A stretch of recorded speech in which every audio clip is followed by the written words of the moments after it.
Hello, everybody, and welcome back to Just Talking About Sports. I'm Ethan, And I'm Cameron. and today we have a special, so to speak. Now, this is Cameron's first time on Just Talking About Sports, so welcome. And today we're doing a little bit more about WWE because there's a new documentary about The Undertaker from the WWE that just got released right after The Last Dance. So we're going to be going over that, given Cameron's going to give us a little brief summary of it, give us his background, and give a reasons why you should start watching it. So without further ado, we'll start with Cameron. Can you take us through the first few episodes? All right, sure. So I just want to start off. I know many of you probably don't watch WWE. Maybe some of you do. It is very popular. Their YouTube channel, their social media's account, they have more followers than all the professional sports combined. So just putting that out there. So it is a very popular thing. And I know many of you probably do think it's, fake, which in some instances that is true, but these are professional athletes and they do put their bodies on the line every time they go out there and perform. And, the athleticism that's required to do something like that is absolutely crazy. So just wanted to cover that first. And so now on to The Undertaker. So The Undertaker made his WWE debut all the way back in 1990, and he actually still wrestles to this day. So in the documentary, it talks kind of about, going into his final days as a professional wrestler. And his final match, which we all thought was going to be at WrestleMania 33, and actually turned out not to be. So in the first episode, we learn a lot about the match he had with Roman Reigns, and that match was kind of supposed to be like a passing of the torch kind of match, and it just kind of didn't work out the way it was supposed to. At that time, the Undertaker's body was kind of deteriorating. If you're a WWE fan, in his match at WrestleMania 30, the streak-ending match where he lost his 21-0 streak against Brock Lesnar, he was severely concussed, and then after that match, the next couple years, like, he just went on a big decline and was never really the same. And we see in WrestleMania 33 how out of shape he was. He just wasn't there that night. He had a really bad hip. Like, they were showing some clips. He just didn't have the proper training that he needed to step into the ring. He even openly admitted that he should have not stepped in the ring that night. He just wasn't ready. It just shouldn't have happened. And he kind of feels like he let Roman Reigns down. And Roman Reigns actually did end up beating him that match. So it was going to be the passing the torch match. And after that match, the Undertaker left his hat and coat, everything in the ring, kind of signifying that this was his last match. And he walked into the locker room, people thinking that they're never going to see the Undertaker again, but that wasn't the case. So that was pretty much the summary for episode 1, just all the events leading into that WrestleMania 33 match, and kind of just didn't go the way anyone wanted it to. The Undertaker really couldn't move, to be honest. Just not physically capable of wrestling and should have never did that. But that's the summary of episode 1. So Yeah, I mean, having a guy that's just doing people don't realize how ruthless this WWE wrestling can get. It's instances like that where Mark Calloway, otherwise known as the Undertaker, things can get out of hand, and shows why a little bit of background for him and how he's gotten to his point. And for those who don't know, this is actually going to be a 5-part series, half of The Last Dance, but it still is entertaining. So it's definitely going to be very interesting. They've already got 3 episodes out, so we are 3 episodes late to this, but it's for our part, we're still going to just try and cover it as much as possible. And I haven't watched any of the episodes, but the more that Cameron talks about it, the more it's going to be more intriguing for me to try and start watching it somehow, some way. So yeah, so we want to move on to episode number 2. yeah, so as I said, Undertaker thinks he's retired at this point. Thinks that's it. So he has a really bad hip. So at this point, he's going to go in to the hospital and get his hip replaced, so he could at least like live a happy life at home where he's not in pain. So he gets his hip replaced, and a couple months later, Vince McMahon, who he has a really good relationship with, we learned a little bit about that in episode 2. Vince McMahon was asked what the Undertaker means to him in the WWE, and Vince McMahon teared up. He couldn't answer the question because he got so emotional. That's how close their relationship is. They said they would both take a bullet for one another, which is absolutely crazy. So they're kind of like brothers, really, really close relationship with the boss the Undertaker has. But so Undertaker has this hip replacement, and he goes back and watches his match at WrestleMania 33, which he thought was it for him. He thought he was done. And he saw how poorly he performed that night, how he wasn't supposed to be ready. It's like, yeah, all the other legends, like Shawn Michaels and all those other legends that have won out, Ric Flair, have went out with excellent matches. He's like, I can't have my last match be like this. So he gets the call from Vince McMahon a couple months later after his hip surgery saying a potential match with John Cena. You can't see me. Everyone knows John Cena at WrestleMania 34. And so we see The Undertaker, he's going to try to take up that match. So he has to start training again. And the training required to get back into the ring is absolutely crazy. So he's going from not being able to move really from the year before, trying to put on a classic match with John Cena. So we saw a little bit about the training that he has to go through. Really intense. He's like bouncing off each side of the ring ropes. Like he did that for his cardio, and you got to fall backwards to, take the bumps. Lots that goes into it. He lost, 30 pounds from WrestleMania 33 to 34. If you look at him, the comparison from 33 to 34, you could see that, in WrestleMania 33, he just was not in shape at all. But he looks so good at WrestleMania 34. So then we get to WrestleMania 34, where he's going to have this match with John Cena. Everyone expected for this to be a classic match because John Cena and The Undertaker, if they're not on your Mount Rushmore WWE superstars, you're not doing it right. Those are the two big faces of the company, greatest of all time. So everyone's like, yeah, this is going to be really special. People thought The Undertaker was done. They really hyped up this match. The Undertaker didn't return to cut any promos or anything. He didn't return until the day of WrestleMania. That's when we saw him.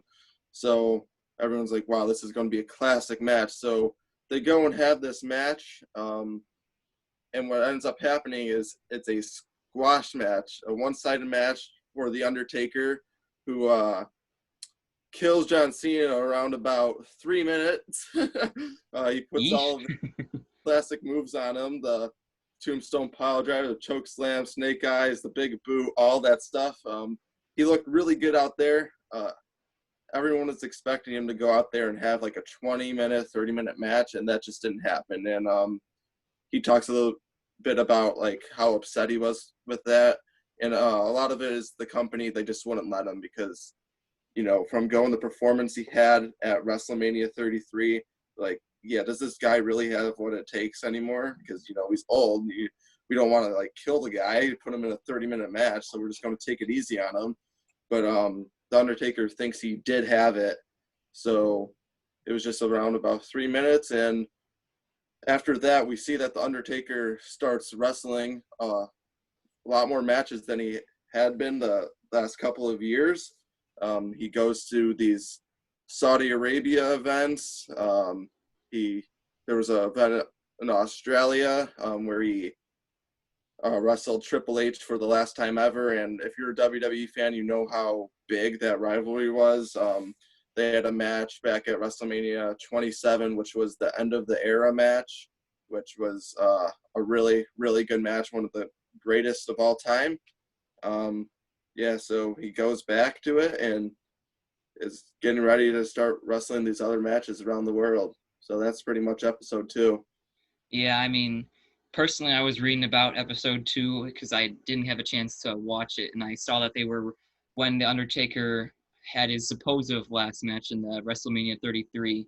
They're comparing it to him kind of like an MJ when he was like on the like he came back on the Wizard. It kind of like was a stained to his like reputation. You didn't really want to end that way. So luckily, the Undertaker was able to come back and make a huge comeback, kind of like Mike Tyson today, who's magically now buff again. But besides that, though, it's great to see that the man he came all the way back from it. It's great that he was able to have a bunch more matches. I'm surprised for a man that was about to retire than just play like 3 more years. That's unbelievable for anybody. That's especially like a high professional athlete to do so, because you never see that nowadays in any professional sport. So it's great to see him do that, and it's I think that's personally from what you're saying, you're just only making me want to watch this more and more. But Yeah. moving on to the final episode that's been released so far came out on this Sunday, I believe, March Yeah. 24th or May 24th. I'm getting lost with my dates, but that's episode 3. So take me through that one. Yeah, so that one, like pretty much picks off right where episode 2 ends up. So he's getting ready, training really intensely to get ready for these other matches. So like I said, he goes to Australia. He has that. Well, first, no, he did the Saudi Arabia event. I think that was his first match. Yeah, his first match after WrestleMania 34 was in Saudi Arabia against a wrestler named Rusev. The WWE just recently released him, but his match was against Rusev in a casket match, actually. So you have to toss your opponent into the casket and close the lid, and that's how you win that match. So a pretty wild one there. That was his first match back. That's like his signature match. That's what he made famous. So he goes ahead and does that. Looks pretty good. And then he goes to Melbourne, Australia, where he is going to wrestle Triple H for the very last time, which they should have never done because it kind of ruins the whole storytelling thing that they had going. Because if you're a WWE fan, you know the story, how good that storytelling was between The Undertaker and Triple H. They have that match, which Triple H actually ends up winning that. That's the first time he beat The Undertaker, but that match actually set up another match. So it set up a match between Degeneration X and the Brothers of Destruction, which, if you know Degeneration X, that contains Triple H and Shawn Michaels. And Shawn Michaels, The Undertaker actually retired Shawn Michaels at WrestleMania 26. That was his last match, and he stayed true to his retirement all the way up until 2018, where they were going to have this tag team match with Shawn Michaels, Triple H, and then Kane and The Undertaker. And it was going to be in Saudi Arabia, which these events are really controversial, and no one really likes to watch them because they're usually pretty bad. But they're going to go have this match, and Shawn Michaels hasn't wrestled in 8 years, so you can't really just step back in the ring like that. You're going to have ring rust. So they go and have this match in Saudi Arabia, and it is an absolute dumpster fire. They even talk about that in the documentary of wrestling. People do get hurt for real. That's what happened when you're going to be flying off like the ropes and stuff, and you're going to get hurt. We saw Triple H completely tore his pec in that match. It was completely. There was a picture they posted on his Instagram after the match. It was all black and blue. It was completely purple as pec. Completely tore it off during the match. Shawn Michaels goes to do a backflip off the top rope to land on the Undertaker and Kane, and they missed their spot. There was no one there, so they barely caught him, because if they weren't there, it would have just landed right on the floor. So that was ugly. Triple H tried to do his finishing move, but because his pec was torn, he couldn't perform that finishing move. So it was just everything that could go wrong in a wrestling match went wrong, and that's what happens when you have 4 guys that are all in their 50s trying to do it, and then you have a guy that hasn't wrestled in 8 years, and then you have Kane, who's actually the mayor of Knoxville, Tennessee. So you got a mayor, a guy who's been retired for 8 years, a Just 55-year-old man. None of these guys really wrestled matches in like years, really. Especially sounds Shawn like Michaels. yeah, it Yeah, just sounds like but three old guys just getting together to fight. yeah. The fans, WWE fans, try to forget that Shawn Michaels stepped in the ring again because that kind of ruins everything. But that was crazy. But yeah, and they talk a little bit about that. The Undertaker, he's not going to give up until he finds that perfect match that he wants to end with. He is really passionate for this business, and he's not going to end until he feels like it's fitting for him, and which makes sense because I know a lot of people want to see him retire because he's 55 years old and he should just enjoy the rest of his life with his family at home. But when you're that legendary, you have to have a match that really where you go out well, which we saw Ric Flair, Shawn Michaels retired Ric Flair in a great match, and then The Undertaker retired Shawn Michaels in a great match. So, if he's got to have like a classic match like that, that's what the fans want. But at the same time, they want him to go home and just sit on his couch and enjoy time with his wife and kids. So yeah, that's pretty much episode 3. All right. I mean, sound very interesting. Kind of made some more reminders to the Last Dance of a guy that just wanted to do anything and everything to win at all costs, kind of like MJ's. More comparisons from this Last Ride, Last Dance, close enough names and kind of documentaries come at the same time. So, I mean, having such an impact this man, the Undertaker, had on the WWE. Like, what do you believe that the Undertaker has made? Like, how has he impacted and changed how the WWE is seen and how it works today? Oh yeah, so something I didn't mention is that the Undertaker, he's kind of like the main guy backstage. A lot of the wrestlers looked up to him in his days. He's kind of like the locker room mentor. Like he was a big time leader. When you're part of the business for 30 years, people are going to come in and they're going to look up to you as like the guy. And like he really took on that role well. And obviously the fans really got attached to him. Being there that long. I'm pretty sure as soon as he walked into the company in 1990, he's just so charismatic. Just the character, like he plays like this dead man, basically, this like unstoppable beast, which is the charisma that's there. It's just really cool.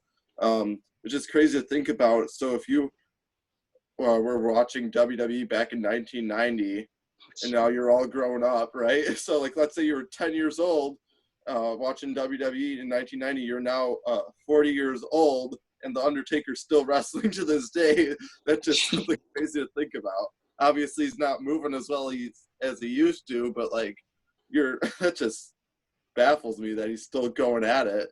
I mean, not as much, like maybe like once or twice a year, but yeah, it's just crazy the impact this guy's had on the company. Like, he is pretty much the WWE. The Undertaker is the WWE. Mm-hmm.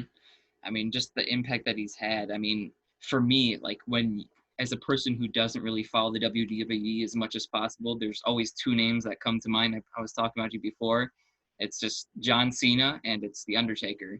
Yeah. And just like that just shows you how much of an impact the man has made on this business, as you said, and as a professional sport that they've been competing in, how they have been hoping to go. So it's just crazy to see how much he is and how he's been literally doing that for 30 years. You don't see that anywhere else, like literally anywhere else. I mean, maybe golf, but that's golf. But uh so now that we have the first 3 episodes down, and after you've watched them, what do you expect to see and what do you hope to see in the next 2 episodes or the final 2 episodes that remain in this documentary? Right. So I think they're going to continue to show. There's a little preview after episode 3 of what we can expect in episode 4, and I think they're going to continue to show like some of these matches he put on. And I know I talked to you a little bit about this before we started this podcast, but the match with Goldberg, they're going to talk about that and how that was another dumpster fire. And he's kind of having all these matches, but people are like, is this guy really in good shape? Because all these matches he's putting on, they're crap basically. They're no good. So like he's trying to get like his legendary status back here, but it's kind of just not working because these matches that he's in are they're just not really working out for him, and they're not really his fault. They're kind of like the people he's working with's fault, but it kind of makes him look bad in the process of it.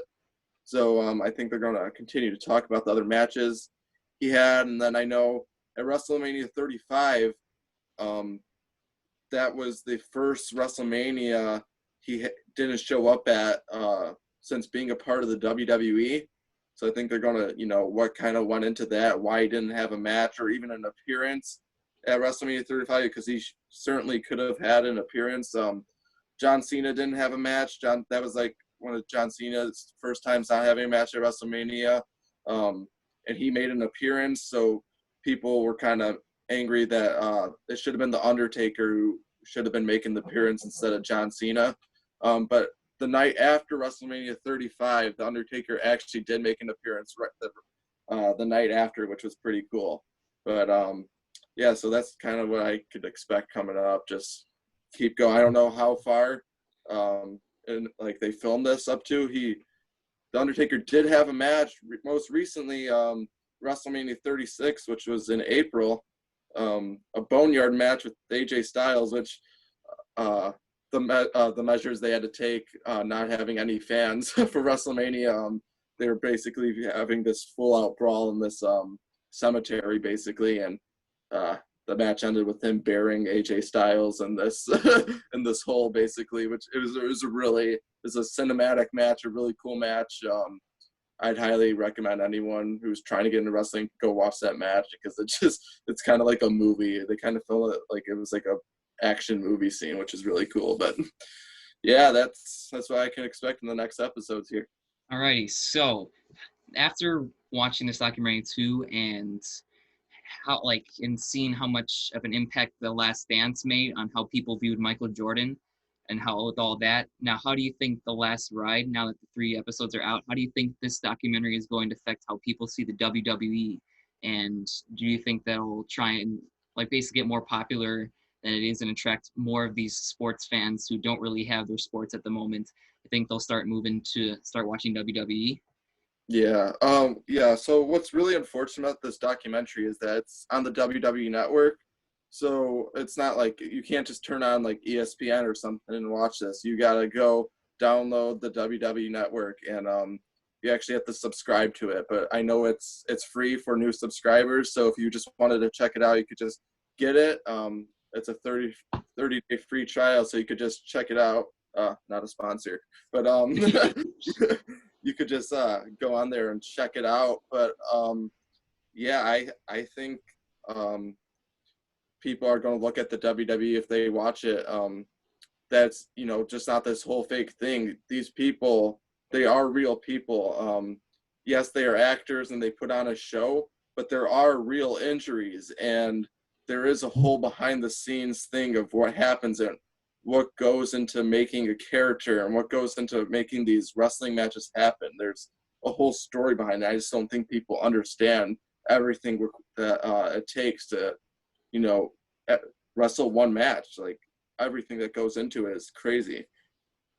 Yeah, it's definitely harder for just any normal person to walk in. It's like you can't just normally walk in. I mean, yes, Gronkowski was able to just walk into the WWE, but he's already like a professional athlete. But it basically shows how not the everyday person can do it, and that's why it's a little bit more special, because it's actually pro athletes who are actually putting on a show, and it actually can be interesting. So you're doing your best to convince me, but besides that, for the final thoughts, why do you think, or why should people start watching this documentary, and why should they start watching the WWE? Well, I think so. With this coronavirus going on, there's really not that much sports going on. One thing that is still going strong is professional wrestling, and that's just not WWE. That's NXT and AEW. They're all going strong today. They're still putting on a show. They're all still working, which is really great because it gives you something to watch. It's really entertaining. So if you're if you're looking for something to watch, you know, athletes go out there, do their thing, watch wrestling. Just give it a shot. Yeah, and I think this, if you watch this documentary, I really do think it would have like an influence on people, you know, maybe changing their mind about professional wrestling, and that's really what I want to happen. Alrighty. Other than that, I think that's it for our, I believe, our last ride summary slash overview of the last 3 episodes that they've released so far.